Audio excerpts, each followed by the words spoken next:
وہ آپ کے ساتھ کریں گے، وہ آپ کے ساتھ نہ کوئی بدتمیزی کرے، میں اس لیے آ گیا.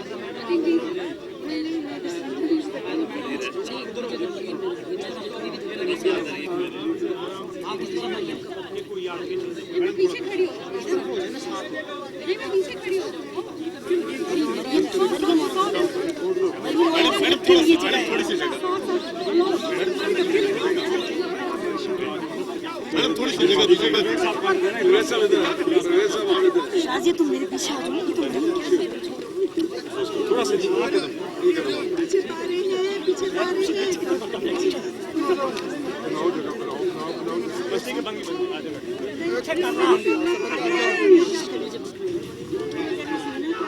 ایک قدم پیچھے سے سب آ جائیں گے. السلام علیکم جی.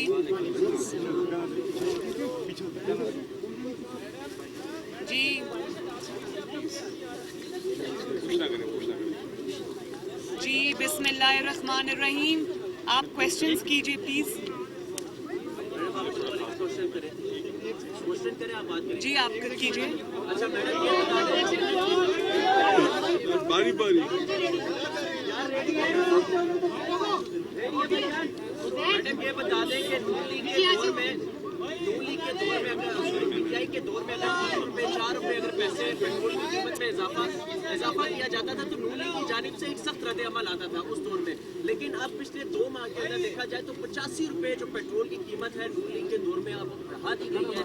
اب کیا آپ لوگوں کا ریئیکشن ہونا چاہیے تھا؟ اس ٹائم تو آپ لوگ مویلا مچا دیتے تھے، لیکن اب آپ کو عوام کا کیا خیال ہے؟ شکریہ آپ کا. نہیں ایک سیکنڈ، ون بائی ون میں ادھر ہی کھڑی ہوں. آپ کو جتنے سوال کرنے آپ کیجئے، میں سب کا جواب دوں گی انشاءاللہ. میں جو آپ نے سوال کیا، تھینک یو.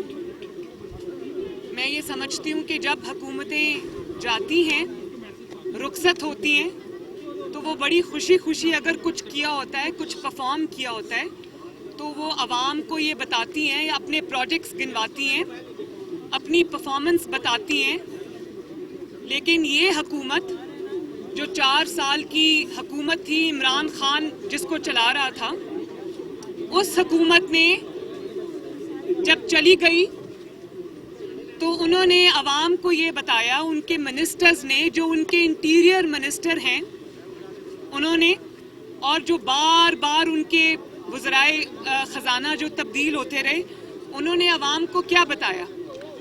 انہوں نے عوام کو بتایا کہ عمران خان جاتے جاتے اس حکومت کے لیے، یعنی کہ آنے والی شہباز شریف حکومت کے لیے لینڈ مائنز بچھا کے گیا ہے، یعنی کہ بارودی سرنگیں بچھا کے گیا ہے. اب بارودی سرنگیں کیا ہیں؟ وہ بارودی سرنگیں کوئی فزیکل بارودی سرنگیں تو نہیں ہیں، وہ یہی بارودی سرنگیں تھیں، یہی لینڈ مائنز تھیں جو وہ بچھا کر گیا ہے.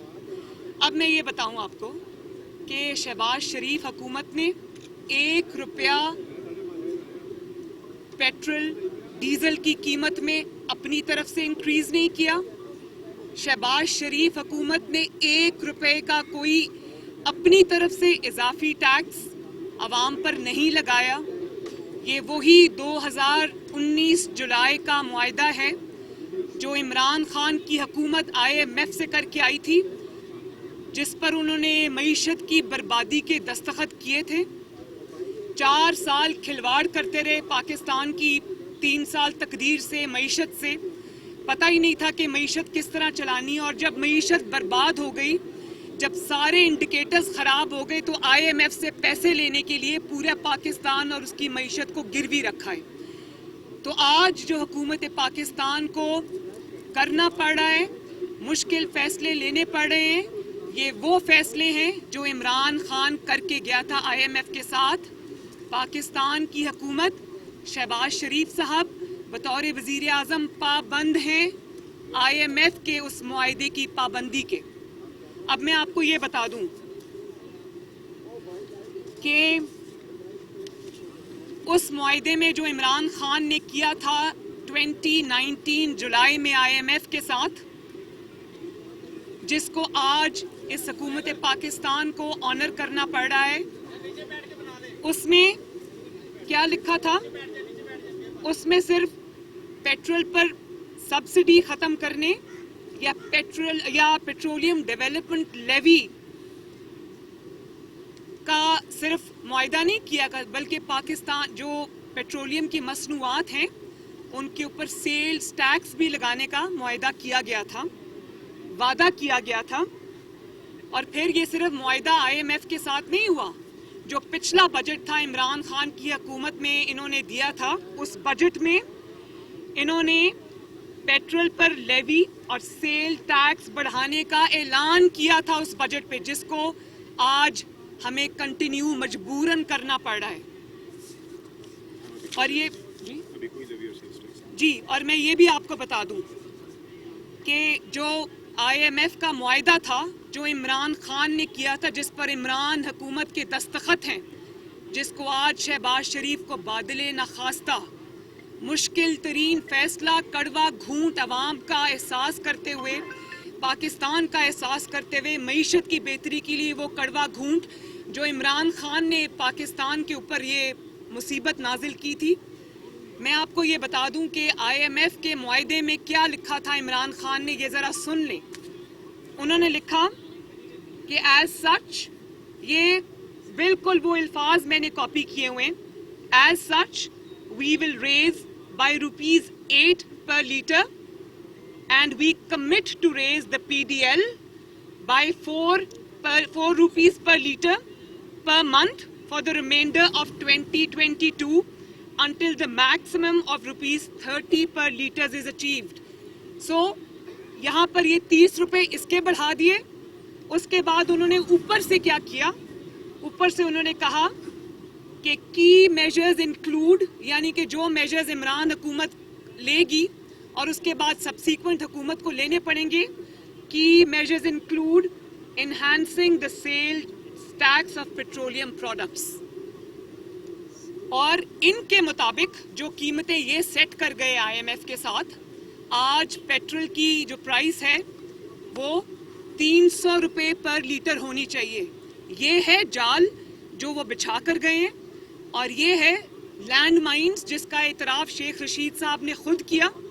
शौकत तरीन साहब आज जो लेक्चर्स दे रहे हैं मईशत के ऊपर, इमरान खान साहब को अचानक जो मईशत पे महंगाई और जो पेट्रोलियम की प्राइसेस इंक्रीज़ याद आ गई हैं, वो सब इमरान खान की अपनी की हुई हैं। और हमारी मजबूरी ये है कि हम अगर ये मुआहदे को तोड़ते हैं या हम IMF का जो इमरान खान ने मुआहदा किया उसकी पासदारी नहीं करते, तो पाकिस्तान खुदा न खास्ता डिफ़ॉल्ट कर जाएगा।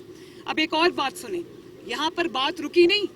जब इमरान खान साहब को पता चला कि उनकी हुकूमत जाने वाली है और वोट ऑफ नो कॉन्फिडेंस कामयाब होने वाला है, उनके अपने लोग उनको छोड़ के जाने वाले हैं और मान नहीं रहे, तो उन्होंने जाते हुए पाकिस्तान के ऊपर एक ऐसा वार किया जिससे संभलते संभलते पाकिस्तान को महीनों लग जाएंगे, अगर साल नहीं तो। जाते जाते उन्होंने जो तबाही मचाई, उन्होंने पेट्रोलियम की प्राइसेस नीचे गिरा दी, उन्होंने पेट्रोल और डीजल की प्राइसेस कम कर दी, ये जानते हुए भी कि मईशत उसकी मुतहम्मिल नहीं हो सकती, पाकिस्तान उसका बोझ नहीं उठा सकता। लेकिन उनका ख्याल ये था कि ना मैं खेलूँगा, ना अगली हुकूमत को कुछ करने दूंगा, जाऊंगा तो पाकिस्तान को साथ लेके जाऊंगा, अगली हुकूमत के लिए बर्बादी करके जाऊंगा। लेकिन मैं ये बता दूं कि ये हुकूमत की बर्बादी नहीं है, ठीक है, हुकूमत इसकी एक सियासी कॉस्ट पे कर रही है, लेकिन ये तबाही और बर्बादी जो है ये पाकिस्तान के 22 करोड़ अवाम की है, जिसको जाते जाते वो इंश्योर कर गए कि मईशत जो है वो ऐसा बोझ डाल गए जिसको उठाने की मईशत की हैसियत नहीं है पाकिस्तान की। और आपको पता है कि खुदा न खास्ता हालत ये हो गई है कि LCs खुल नहीं रही, डिफ़ॉल्ट की आपके पास किस्त देने के लिए पैसे नहीं है, फॉरेन रिजर्व्स आपके कम हो रहे हैं। क्यों? ये कोई 2 महीने की कारकर्दगी तो नहीं है, ये वो 4 साल पे जो मईशत पे एक के बाद एक कारी ज़रब लगी है नालायकी नाअहली की वजह से, ये उसकी वजह से हुआ है। और ये जानते हुए कि ये फैसला जो वो अचानक कर गए, जाते जाते ये मुल्क क्राइसिस में धकेल जाएगा, मुल्क को तबाही की तरफ धकेल जाएगा, वो ये आग पाकिस्तान में लगा कर गए हैं।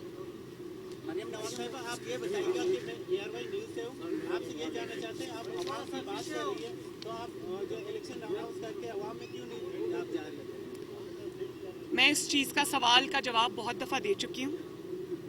सबसे पहले तो मुझे कभी किसी ने दिखाया कि ARY ये चला रहा था कि मरीम नवाज़ ये फरमाती हैं कि जो पेट्रोल की और डीजल की कीमतें इंक्रीज़ करता है वो चोर होता है। तो हाँ, मैं ये कहती हूँ, चोर इमरान खान था जिसने आज पाकिस्तान को इस नहज पे पहुंचा दिया, और ये उसी चोरी की जो मलिक रियाज साहब को रिश्वत के तौर पे देकर कभी हीरे की अंगूठियाँ दी गईं, कभी आपके चैनल ARY को, आपसे मुझे कोई प्रॉब्लम नहीं है, मैं आपकी इज्जत करती हूँ, आप एक इंडिविजुअल हैं, लेकिन ये ARY का माइक पड़ा है, सूलन मुझे उठवा देना चाहिए। लेकिन पाकिस्तान के अवाम जो आज भुगत रहे हैं, ARY को जो 40 अरब का पैसा खिलाया है इमरान खान ने, एक सेकेंड जिसकी नहीं, मैं ये बता रही हूँ ना, अब आप मेरा जवाब सुन लें। जो इल्जाम लगाए सलमान इकबाल पे, आपको मैं दावत देता हूँ किसी भी आप टॉक शो में तशरीफ लाएं, हम आपको टाइम और डेट आप डिसाइड कर लीजिएगा, वहाँ पे आप मुझे टॉक शो की क्या जरूरत है? मैं पूरी कौम के सामने, सारे मीडिया चैनल्स के सामने खड़ी होकर ये बात कर रही हूँ। जाएं और FBR से पूछे, क्या आपके मालिक सलमान इकबाल ने 12 अरब का टैक्स नहीं चोरी किया और उस पर स्टे लेके बैठे? क्या उन्होंने बिडिंग के बगैर क्रिकेट के राइट्स नहीं लिए इमरान खान से? क्या उन्होंने हाउसिंग सोसाइटीज के अंदर अपना शेयर नहीं रखा? कहें, या क्या वो गोल्ड के स्मगलर्स नहीं है? क्या वो झूठ नहीं बोलते? क्या पाकिस्तान में इंतशार के और आग लगाने के साथी नहीं है वो? बस, थैंक यू। मैडम मनीष साहब ये बता दें, जी, आज एक तरफ आपका एक हो गया। भी इस्लामाबाद हाई कोर्ट आए जी। और खाली कुर्सियों से खिताब करके वही रोना धोना उन्होंने किया, और DG ISPR वाज़ेह कर चुके हैं कि किसी किस्म की बैरूनी मुदाखलत नहीं, लेकिन वो अपनी जिद के ऊपर बैठे हुए हैं कि साजिश की, मुदाखलत की है, तो कैसे कौन उसको समझाएगा? शुक्रिया, थैंक यू। आपने ये बड़ा इंपॉर्टेंट क्वेश्चन पूछा है। सवाल ये नहीं है कि साजिश हुई या मुदाखलत हुई, इसमें जो सबसे पर्टिनेंट पॉइंट है जो आज लोगों के सामने आना चाहिए, इमरान खान साहब ये कह रहे हैं कि ये सियासी मामला है, DG ISPR को इसमें बोलने की कोई ज़रूरत नहीं। तो मैं उन कौम से ये पूछना चाहती हूँ, फितना खान से ये पूछना चाहती हूँ कि अगर ये सियासी मामला था तो नेशनल सिक्योरिटी काउंसिल में बतौर वज़ीर आज़म उसको क्यों लेकर गए? नेशनल सिक्योरिटी जो कमेटी है वो नेशनल सिक्योरिटी कमेटी है, नेशनल सियासी कमेटी नहीं है, जिसके अंदर वो NSC का मतलब है नेशनल सिक्योरिटी कमेटी। वो नेशनल सियासी कमेटी नहीं है, कोई सियासी बैठक नहीं है। आप वहाँ पर इस मसले को लेकर गए, इस इशू को लेकर गए, क्योंकि आपको पता था कि आपकी हुकूमत जा रही है, तो आपके पास कारकर्दगी नहीं थी, आपको कोई बहाना चाहिए था, तो आप उसको NSC में लेकर गए, और आपने सोचा कि आज आप झूठ बोल देंगे तो वो कभी अवाम के सामने नहीं आएगा। तो ऐसा नहीं होता। कल जो, एक सेकंड, मेरी बात अभी ख़त्म नहीं हुई, तो DG ISPR ने कल जो बात की है वो DG ISPR ने बतौर इंडिविजुअल के नहीं की, वो रिप्रेजेंट करते हैं पाकिस्तान की सिक्योरिटी एजेंसीज को, और पाकिस्तान की सिक्योरिटी एजेंसीज, उन्होंने जो बात की कि साजिश नहीं हुई, तो वो रिप्रेजेंट करते हैं उस नेशनल सिक्योरिटी एजेंसीज को जिनके पास फैक्ट्स होते हैं, जिनकी जिम्मेदारी है पाकिस्तान की सिक्योरिटी। वो अपने पास से कोई सियासी बात नहीं कर रहे, वो फैक्ट्स पे बेस बात कर रहे हैं, और सिर्फ इमरान खान को खुश करने के लिए वो झूठ को सच बना के पेश नहीं कर सकते। ये कौम का सलामती का, कौमी सलामती का मामला है, नेशनल सिक्योरिटी का मामला है, सियासी मामला नहीं है। लेकिन इसमें जो सबसे मैं समझती हूँ कि मुजरिमाना बात है कि आपने, अब इमरान खान ने, जिसका दूसरा नाम फितना खान है, उसने अपनी सियासत चमकाने के लिए उसने पाकिस्तान की सलामती को, पाकिस्तान की सिक्योरिटी को, पाकिस्तान के सिक्योरिटी इदारों को उसने दांव पे लगा दिया। और मैं शुक्रिया अदा करती हूँ पाकिस्तान की कौम का कि उन्होंने उसकी, जो आप अभी फरमा रहे थे कि वो खाली कुर्सियों से खिताब करके चले गए, लॉन्ग मार्च का दावत देकर, धरने की दावत देकर कौम को खुद रफू चक्कर हो गए, तो ये कौम समझ चुकी है कि ये फ्रॉड था, ये झूठ था। और मेरा भी ये ख्याल है अब कि अब किसी को कोई वजाहत नहीं देनी चाहिए, ये झूठ इस्टेब्लिश हो गया है। इमरान खान एक दफ़ा नहीं, बार बार झूठा इस्टेब्लिश हो गया, पाकिस्तान का सबसे बड़ा झूठा है, पाकिस्तान की तारीख का सबसे बड़ा झूठा है। उसके झूठों को और तवज्जो देने की कोई ज़रूरत नहीं है। जी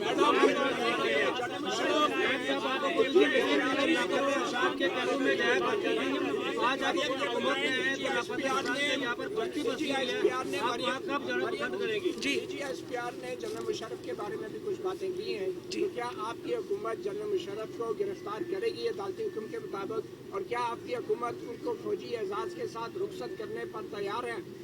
देखिए, जहाँ तक नवाज शरीफ साहब के स्टेटमेंट का या ट्वीट का ताल्लुक है तो वो खालिस्तन प्योरली इंसानी बुनियादों पर था, ह्यूमन बुनियादों पर था, और उन्होंने उसमें क्लियरली कहा कि मुझे और मेरे ख़ानदान पर जो जुल्म उन्होंने तोड़े, जिसका शिकार न सिर्फ मेरे वालिद बने बल्कि उनका पूरा ख़ानदान 11 साल तक 10 साल तक बनता रहा, जिसकी वजह से मेरे सामने नवाज शरीफ साहब को 99 में कराची के कोर्ट में उनको 2 दफ़ा उम्र कैद की सज़ा सुनाई गई। मैं उस कोर्ट में मौजूद थी।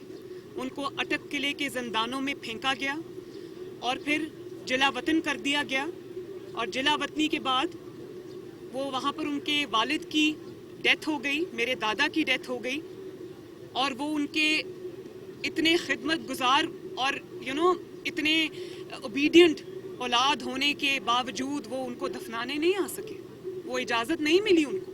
और वो कौन था उस वक्त का हुक्मरान? मुशर्रफ था। तो इसके लिए बहुत बड़े दिल की ज़रूरत है कि अब वो अगर ऐसी स्टेज पे हैं कि वो ना उठ सकते हैं, ना बैठ सकते हैं, ना चल सकते हैं, तो मियाँ नवाज शरीफ ने बहुत बड़े दिल का मुजाहरा किया है। और ये पहली बार नहीं है।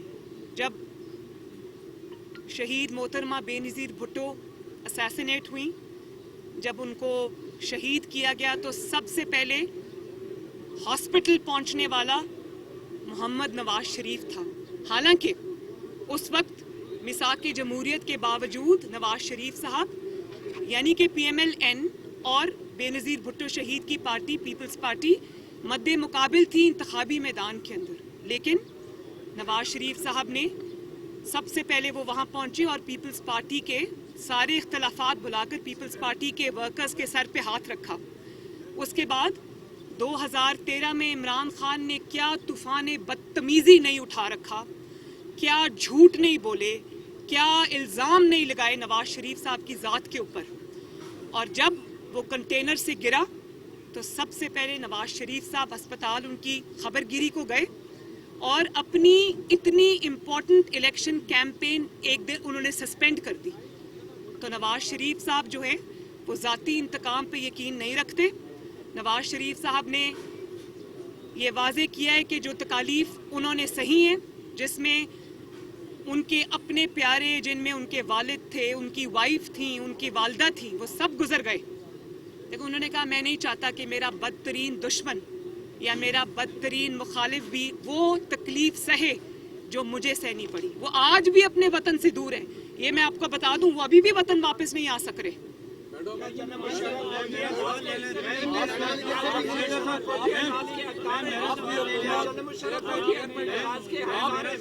आपकी हुकूमत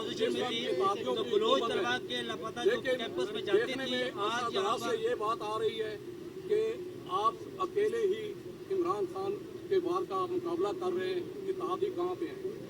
जी नहीं, ये बात दुरुस्त नहीं है, ये बात दुरुस्त नहीं है, क्योंकि ये इत्तेहादियों की हुकूमत है और इसमें प्राइम मिनिस्टर जो है वो मुस्लिम लीग नून का है, तो मैं उनको भी रिप्रेजेंट कर रही हूँ, मैं इत्तेहादियों को भी रिप्रेजेंट कर रही हूँ, और अल्हम्दुलिल्लाह रब्बिल आलमीन मैं इमरान खान की उसकी पूरी जाली जमात के लिए अकेली काफ़ी हूँ।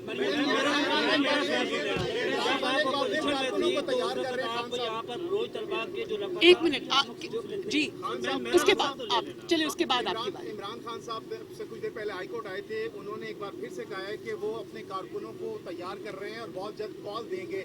क्या आप लोग आने देंगे? साथ ही साथ दूसरा सवाल ये कि आम इंतखाबात के हवाले से एक्सपेक्टेशंस लगाए बैठे हैं पाकिस्तान तहरीक इंसाफ वाले के अक्टूबर में इंतखाबात हो सकते हैं, क्या वाकई अक्टूबर में इंतखाब होंगे? देखिए, इमरान खान साहब की कॉल की जहाँ तक आपने बात की, तो अभी तो अगली कॉल की जो तबाही और बर्बादी हो गई है उनकी, वो तो अभी उस अफसोस और उस जो क्या कहते हैं सोग से बाहर नहीं निकले। 1 महीना वो राना सनाउल्लाह से डर कर पेशावर के बंकर में छुपे रहे, तो भाई कॉल के लिए सामने से लीड करना पड़ता है। लोगों के बच्चों को, लोगों के बेटों को गर्मी में तपती धूप में छोड़कर रियासत के आगे खड़ा करके खुद पीछे हेलीकॉप्टर में बैठ जाने से इनकलाब नहीं आया करते, उससे कॉल सक्सेसफुल नहीं होती।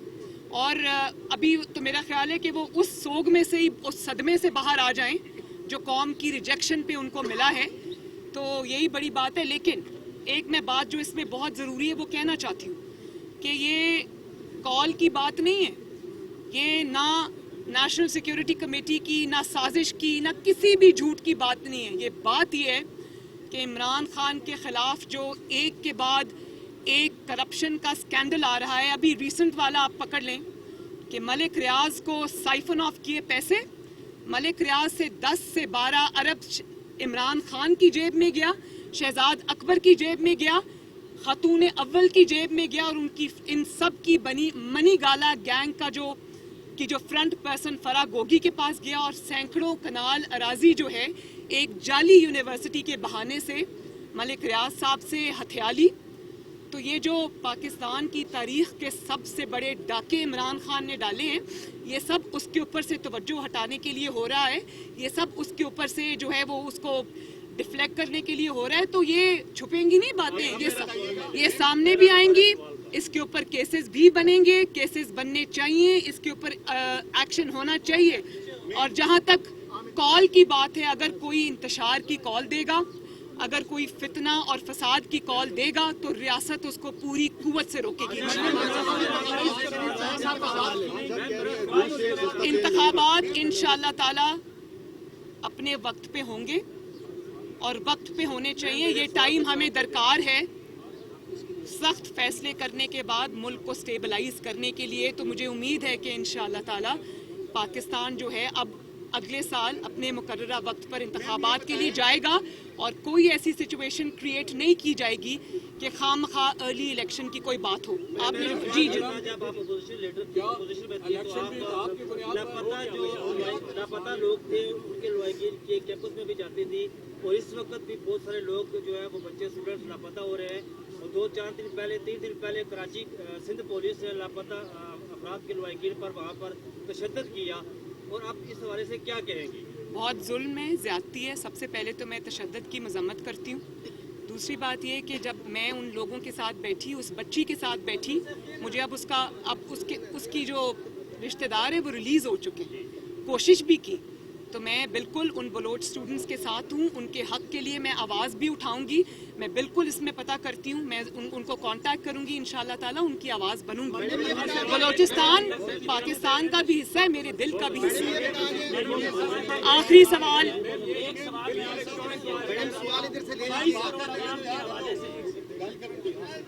मैडम जी, ये सवाल है जी,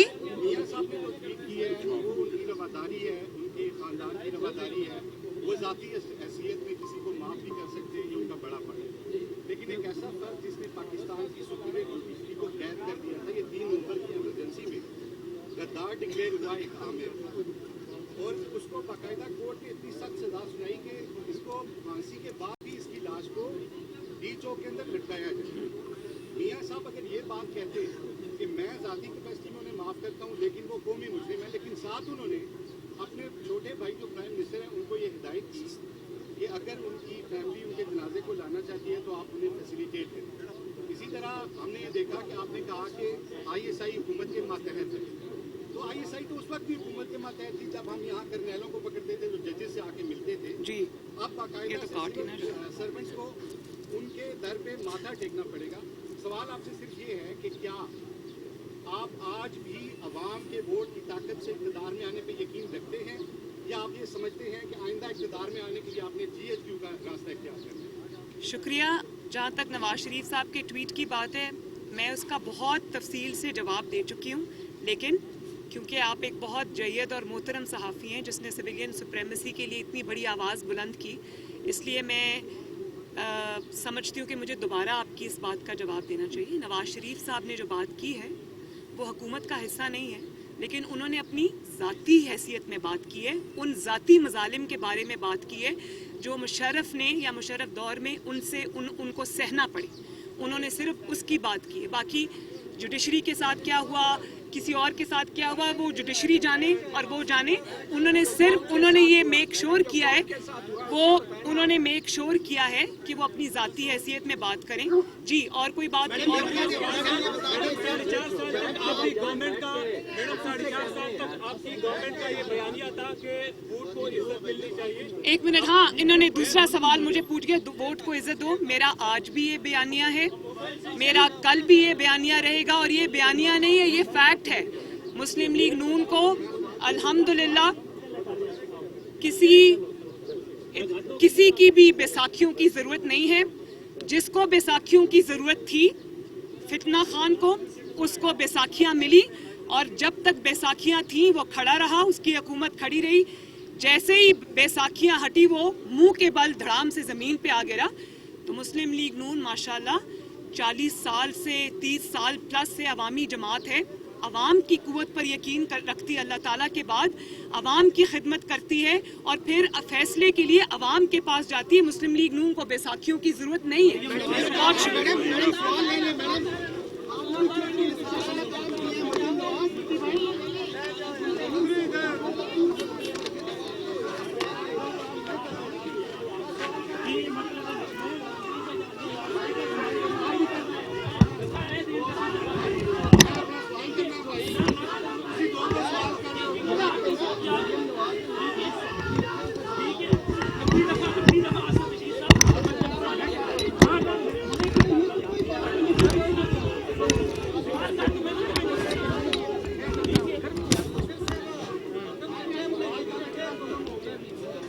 سوال کرنا مطلب مارنا نا.